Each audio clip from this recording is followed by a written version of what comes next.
Hi వివాస్, ఈరోజు నేను గేయం పాడాలని పాపని పిలిచిని. పాపకి ఆ గేయం నచ్చలేదట. ఎందుకు నచ్చలేదమ్మా అని అడిగి తిని అమ్మని మర్యాద లేకుండా రావే చేయవే అని ఉంది. ఈ గేయంలో నాకు నచ్చడం లేదు అనింది. సరే, నేను గేయమే కదా అనుకున్నాను. చూస్తే అవన్నీ పిల్లోళ్ళకి నచ్చని విధంగా ఉంది. అంటే పిల్లలు ఎంత సున్నితంగా గమనిస్తున్నారో చూడండి. మనం చెప్పించేవన్నీ కూడా మర్యాదపూర్వకంగా చెప్పించాలి. గేయమే కదా అనుకోకూడదు కదా.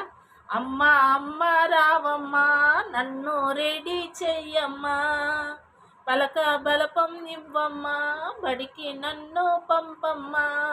అమ్మ అమ్మ రావమ్మా, నన్ను రెడీ చేయమ్మా, అమ్మ బడికి వెళ్ళొస్తా, నాన్న బడికి వెళ్ళొస్తా, ఆటలు పాటలు నేర్చుకొని ఆనందంగా తిరిగొస్తా. అమ్మ బడికి వెళ్ళొస్తా, నాన్న బడికి వెళ్ళొస్తా. ఈ పాట కానీ మీకు నచ్చినట్లయితే లైక్ చేయండి, షేర్ చేయండి, సబ్స్క్రైబ్ చేయండి.